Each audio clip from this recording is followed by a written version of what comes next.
we're hanging with Kip Stehling with Risen Foundations. Kip, thanks for joining us, man. Absolutely. Thanks for having me. I want to know a brief history on Risen Foundations. Sure. So myself and Jonathan Clark, he's my business partner, and he's also the co-founder. Sure. Jonathan has been doing foundation repair since about 2013. And, my background is in hotels. And I've been running hotels since about 2010. And when he realized how necessary foundation repair was in San Antonio, he knew that there was a great opportunity for him to one day go into that line of work and run his own business. He and I have been friends since we were 10 years old. And at some point in that time, we called ourselves best friends. Sure. And he probably for the past 5 years has been encouraging me to leave the hotel industry and start on this venture with him. Yeah, you seem like a hospitality guy. I do. I consider myself a hospitalitarian, is what we like to say. Dude, it's like it's a dead art in these days. Sometimes I feel like it is. I think I came out of the womb asking somebody how I can serve them today. Cool. But that's the element that I bring, and understanding how to run a hotel as a general manager of a full service hotel. I understand customer service. I understand the financial side, and I understand, learning what the customer expects and then delivering on that, and knowing that we don't leave until you feel like your needs have been met, and we accomplish what we agreed to upon when we initially connected. So Jonathan, having a very deep and intimate relationship with the steel pier system, he brings a wealth of knowledge on quality, on efficiency, and making sure that the job is done better than our competition out there. Okay. Yeah. I saw some of your YouTube videos. I've seen, you guys have guys 5 to 6 feet apart. There's welding going on, there's some pro tools out there. Yeah. So you guys, it sounds like you guys do a great job, and I've seen your reviews. Everybody loves your work. So, so that's why we're here, and we're pleased to have you. Sure. Well, awesome. Thank you. Well, let's move into the second thing. So, today I want to talk about, some people have foundation issues. I know I live in a Pulte neighborhood that, like 60% of the homes have foundation issues. And so my question to you is, why does this happen? What causes a foundation to become in a state where, there's a problem? Sure. Well, it is a complex issue, but it's really a combination of several things. First and foremost, home builders do the best that they can to prepare.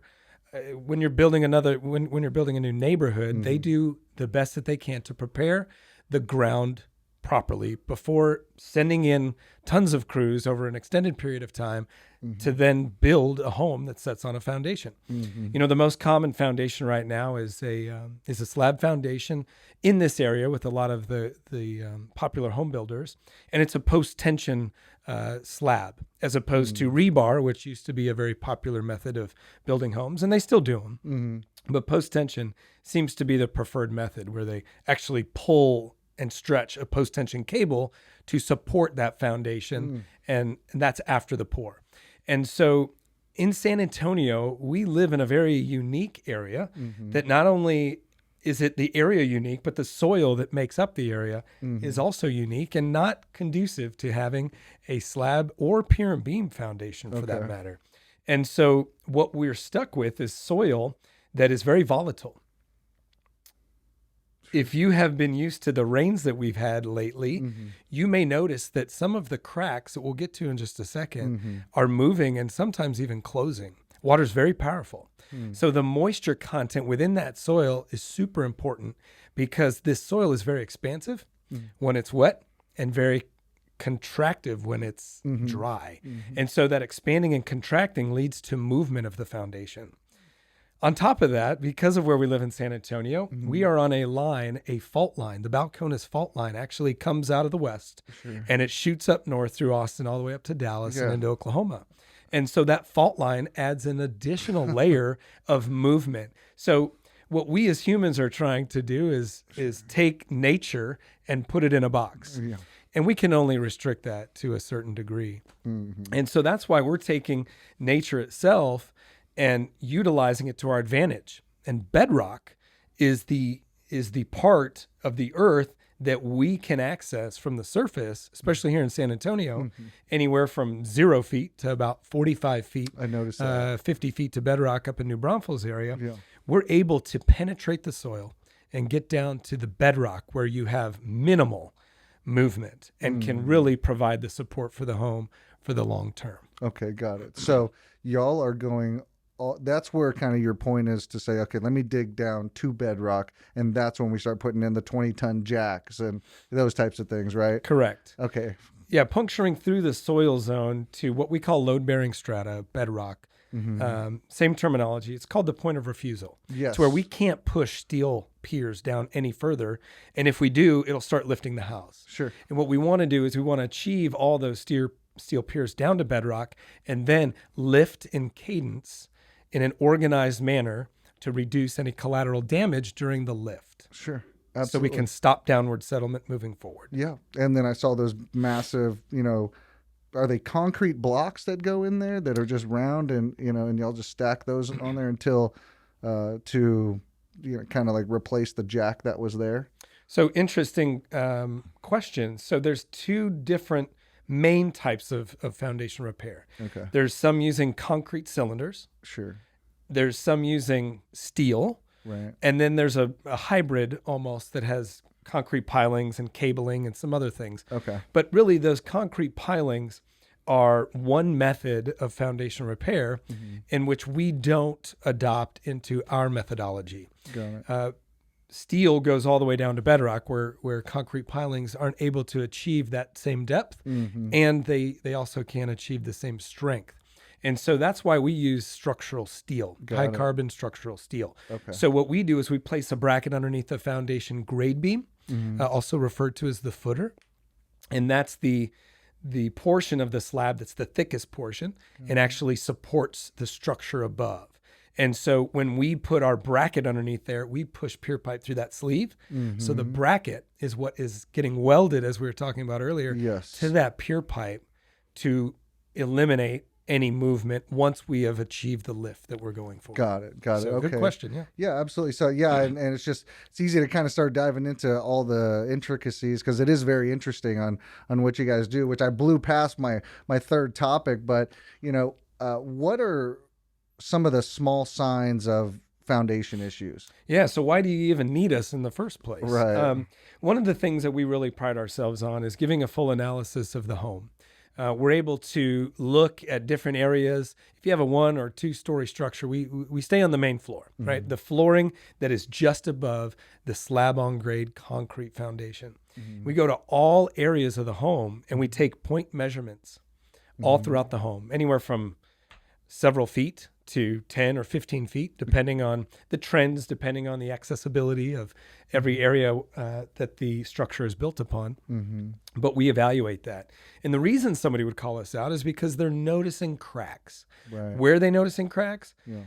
Well, you may see cracks in the side of your exposed foundation around the perimeter of your home. I think that's what most people, I talked to the people in the office and 5 out of 6 of them were like, ask him what those cracks are on the outside of my house, So concrete was made to crack. Okay. I mean, that cracking is, in some cases, some cracking is normal. Okay. It's normal. It's the reduction of the moisture in the concrete as the drying process goes. It creates cracking. Sure. I mean, simply put.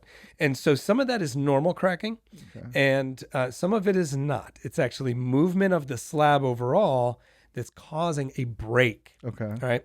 And some of those cracks are not good cracks. Can you tell the difference? Well, just by looking at the exterior and the foundation, if you see small cracks in the foundation, that doesn't necessarily mean that you've got an issue. Sure. What you want to look for is we have this nice brick behind us. Right. You actually want to see cracking, what we call step cracking, in the brick siding. Yep. You want to see a separation from the brick and the window or some of the doorways. Okay. Are your windows closing properly? Are your doors closing properly? Yeah, so those are some of the minor signs that you're going to Yeah. Okay, Or got it. does your door, your bedroom door, does it open automatically without any assistance? Sure. Yeah, I've got a problem at mine where when you push it, it won't open until you kind of hit it with your shoulder, and then it makes this terrible noise. I don't even want to repeat the noise, but it's just like wood on wood, just Yeah, kind yeah. of like An so annoying sound. sure. So that is a telltale sign that you may have foundation issues. Okay. If you at the top of a doorway in the corner, if you notice an angled crack, that is a really strong indicator, along with our step cracking, Sure. of foundation issues. Okay. For those who are out buying a new home, Mm-hmm. one of the things you want to look for is those attentions to detail, right? Mm-hmm. The door movement, the window movement, etc. But look in the corner of the windows and the door frames up Mm-hmm. top and see, has there been any plaster and repainting that took place here Exactly. to cover up some of those signs, Okay. right?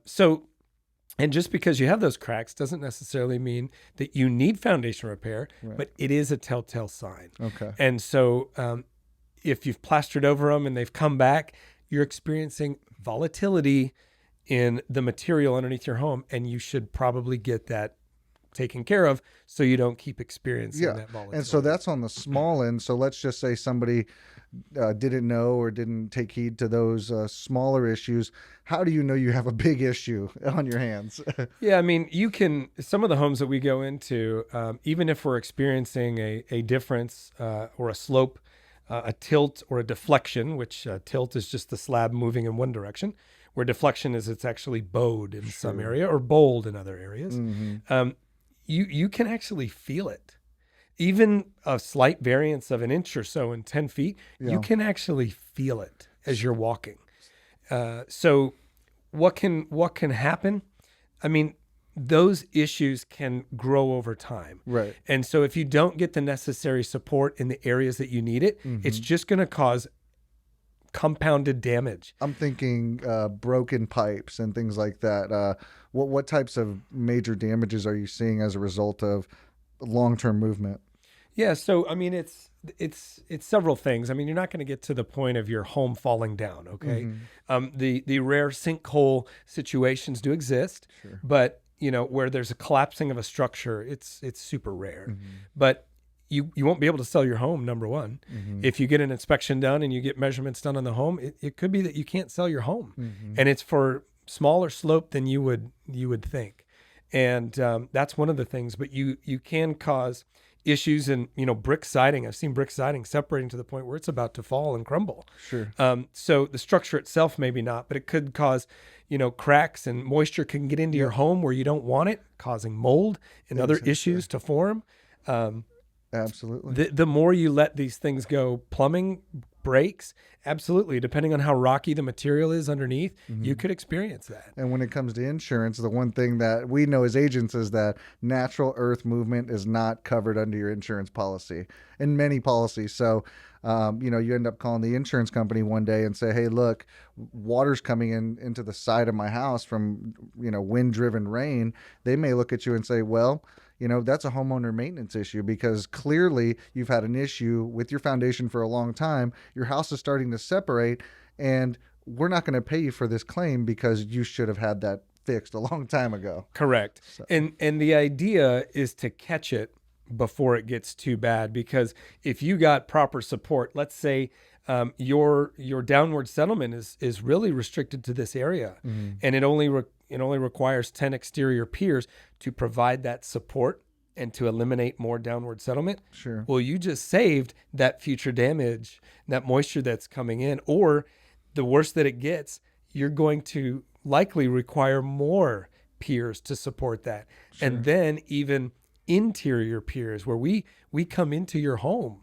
And that's a little bit more intrusive than just getting the support you need up front. Yeah, I've seen those photos. Nobody wants to be jackhammered into the, into the middle of the bedroom or the kitchen. I've seen a hole. I think it might have been y'all's website, but there was just a hole in the middle of somebody's kitchen, which it's unfortunate, but that's the nature of the beast sometimes. Yeah, and that's one of the things that actually sets us apart and what's unique about us is we use specific technology and equipment that we consider ourselves minimally invasive. So just like getting surgery these days, I mean, it's literally just a small incision to go do a lot of extensive work inside the human body. And we like to make that correlation to the services that we provide, where we do create a much smaller hole in the interior pier work that we perform, much smaller hole. Right. We protect your areas that need protection, and we don't have a huge mess in your house when we do need to enter it and get that work performed. Are people able to continue living in the house while you guys are working out of it? As a matter of fact, we actually, yes, we had a family with 6 kids that actually stayed in the house while we installed 20 piers. Yeah. We do let them know that there are certain areas to stay out of while we're working, but we take the necessary precautions to cover up our pier holes, to minimize equipment and issues that would prevent individuals from hurting themselves, or even small animals, for instance. Yeah, and absolutely. So, yeah, you can absolutely. Okay. I'd say 95% of our customers that we have interior pier work done, they may leave for a small portion to go have lunch with somebody, or maybe spend the day, and they're away for a portion of the work. Maybe we jackhammer 10 holes and it takes 4 hours. Well, they'll go, have breakfast with somebody, or But the number of people who spend the night out of their home is, less than 5%. What would you say about a turnaround time for that specific job? It sounds like a big job. 20 piers, 6-person family. What would just an average turnaround time for a job like that be? Yeah, so let's say in the last in the past rolling 12 months, we've done about 120 lifts. Of that work, we've had about 50% of them that have interior pier work that needs to be performed, and I'd say 99% of those were done within 5 days. Oh my goodness. So we are able to come into the home, perform our work, and get out of there much faster than a lot of the other foundation repair companies out there, because they need to do extensive holes and it's extensive digging. And where we can eliminate a lot of that additional work up front, because we're able to install our piers with less extraction of the earth and the flooring and subflooring, et cetera. Interesting. Okay, that sounds great. So let me ask you this. I asked my wife, she's a realtor. I said, tell me your first thoughts when I talk about foundation repair. And she says, why are all the quotes so different? She's had a couple of different houses that she's sold. She's done some foundation repair on, and she mentioned, one bid will come in at 30,000, one will come in at 25, and the other will come in at 10. So can you explain a little bit why there's such a variance in different quotes from different companies? Absolutely. And it's a great question. And I hope this is helpful for a lot of those out there who are struggling with this today. There are many different solutions to correct foundation problems. Okay. So we talked about concrete and steel being 2 major factors. If I call Jim's foundation repair company and ask him to come install some concrete pilings underneath my foundation, did Jim pull permits with the municipality? Does Jim have a structural engineer that they partner with to ensure that the work is certified and then inspected upon completion? Third party, independent party, to ensure that it was done correctly. Right. Any additional materials that it takes to get the job done. For instance, in our jobs, we use demo bags or contractor bags for every piece of material we pull out of the earth. We put in a demo bag or a contractor bag. So there's additional costs in some of the materials that we use. We also cover the interior of your homes very well so that dust doesn't penetrate the areas where you don't want it to be. So there's additional materials there. Depending on the solution that you put in the ground, let's transition to steel for a second. The steel solution that you implement, is it regular steel? Is it rust-resistant coating? Is it galvanized steel? A lot of these different types of materials cost more money. And then also, what type of marketing does this company need to recover? What type of collateral does this company provide that they include in the cost of you doing your foundation repair? Is there a lifetime warranty associated with Post-completion is where my head goes. Correct. And what is the extent of what you're doing? So some of those margins are relative to where a lot of the materials, the concrete pilings or the steel piers come from. For instance, are they buying them and then reselling them? Are they manufacturing them in-house and then passing that cost savings on to the end client. user. Yes. So one of the things that sets us apart is we manufacture from raw steel our steel pier system right there off of 410 and Vance Jackson, Sure. right off I-10. So local South Texas, you know, Correct. your business partner's been working with steel for over 20 years. You know, why not, right? Right. I mean, we know the solution, and we know we partner with an individual who has the intellectual property of that steel pier system. Mm-hmm. And so he's actually a minority partner in our company. Sure. So we have the ability for research and development to accelerate and to continue to better our system. And once again, pass all the savings off to And the pass client. all of those savings on. And our government also has research and development credits that we can access, and we don't pass those on to the customer. Great. So it's a wonderful system to be able to manufacture your own solution in-house. And if we come across any opportunities to better it, we just implement it. Yeah. Okay. Are there other people in this office just love what you guys do? And Allison came up to me and she said, look, you know, if you want to light Kip on fire, ask him to tell you why they are different from other people. You know, and I know that we've talked about the proprietary things that you use, the blend of steel to the design of the pilings and what you guys use. Is there anything else that, you know, between your company and just a fly-by-night company that y'all are doing different that people need to be aware about? Well, I've talked a lot about the solution itself. Sure. What I haven't talked about is the people. Mm-hmm. So my personal mantra is always to help somebody get from where they're at to where they want to be.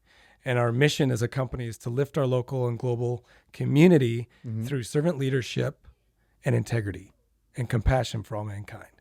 So, and that's on our website. And so that's what we're here to do. And we get to serve our team members. And when I say our team members, these are our guys that are out there in the field. They're wearing our uniform. I saw the photo.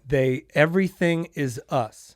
So one of the things that we don't do is we don't subcontract our work out to somebody else. Mm-hmm. So we treat our guys as part of our work family. Mm-hmm. So we know them. We know their families. Right. We know their kids going to college at UT that got on a full ride. Sure. We know their stories.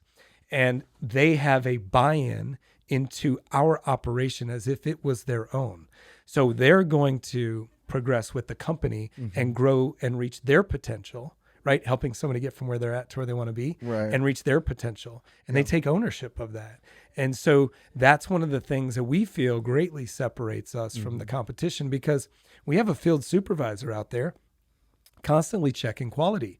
Our crew chiefs understand our system intimately and they're testing quality.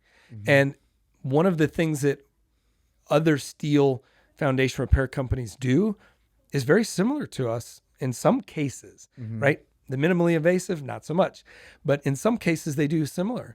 But no system is above the quality assurance that it takes to make sure it's being done the right way. Sure. So I can push a steel pier and not push it all the way down to bedrock.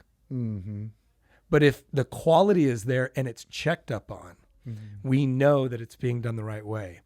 And our chief foundation officer, Jonathan Clark, my business partner, he is literally relentless on how he lifts the home and regaining the most elevation so you can walk away with the smallest differential from one point to another. Yeah, I don't think, and I haven't experienced another company that is that vested in making sure, we're within tolerable variance. We're good. Right. Absolutely not.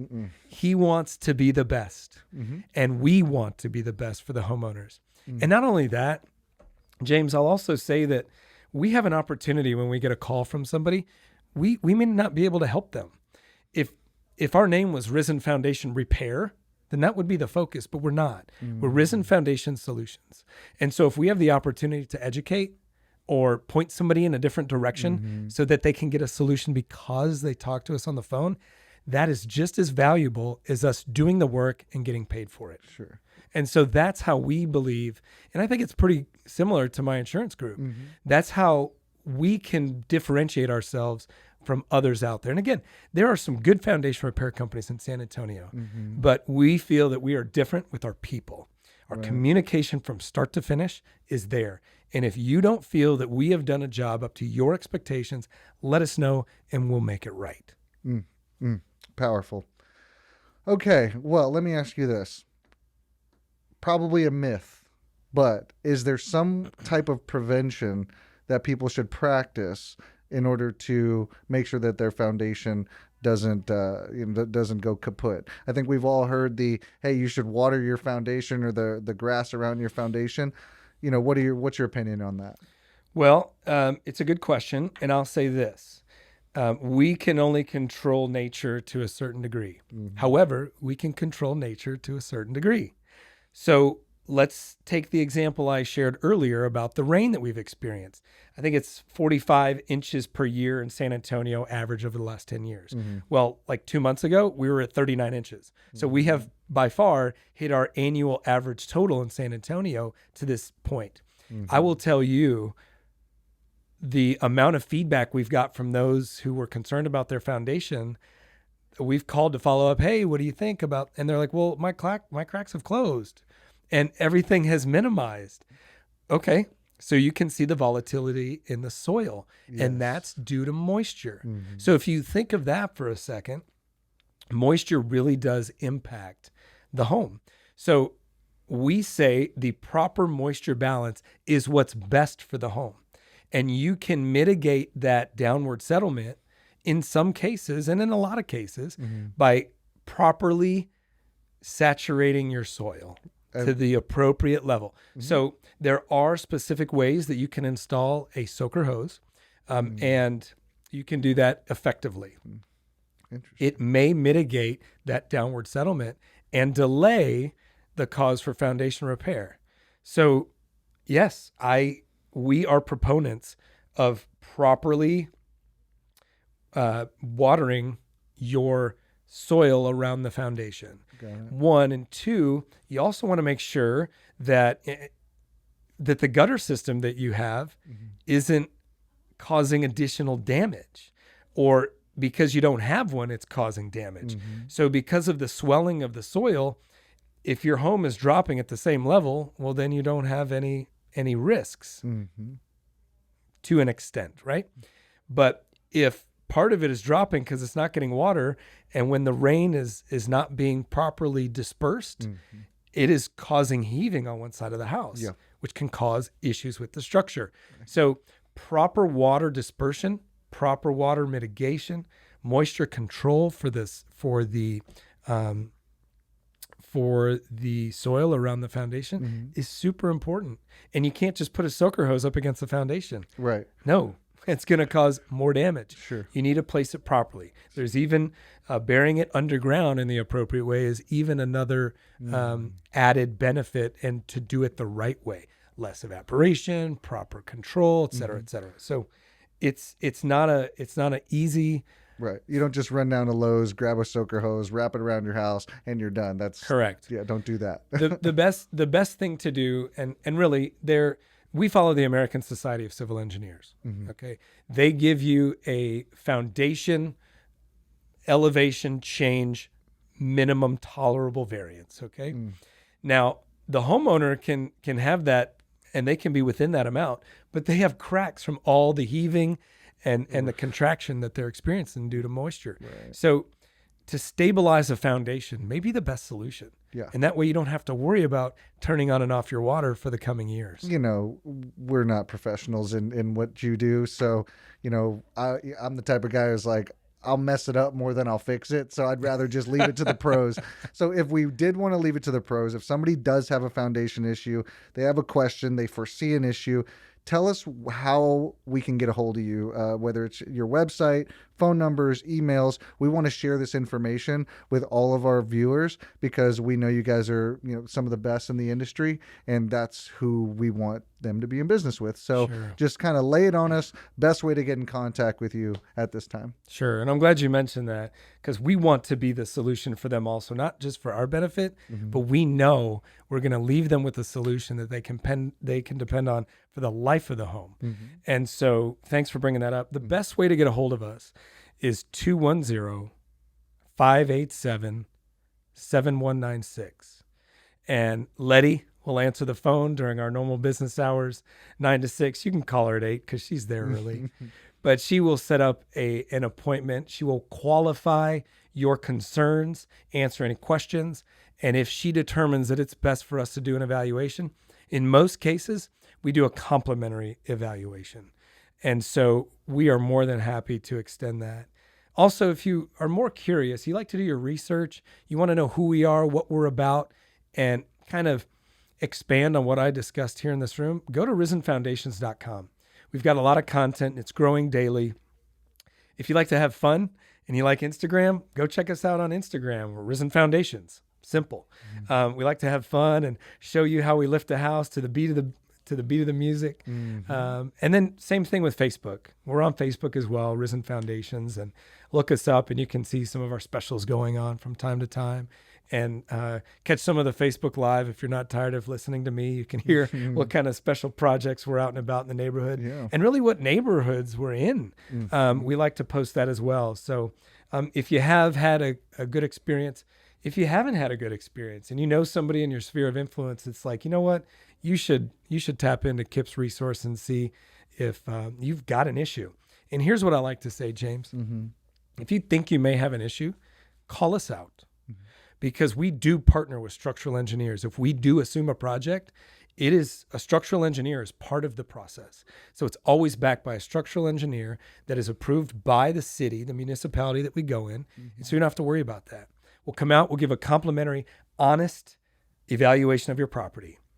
At the worst, you don't need foundation repair. At the best and the worst, so you get a free evaluation. And so that case scenario, if you feel you've got more movement, you can have us back out in 6 months or in 2 years. And we have a point in time measurement to another point in time measurement to see the actual movement of that foundation. And the best case scenario for us is, guess what? You don't need foundation repair. Right. But you can refer us to somebody else that you believe does need it. And you'll know that we will leave them saying, hey, you don't need foundation repair either. Because we're going to be honest and we're going to have high integrity in what we do.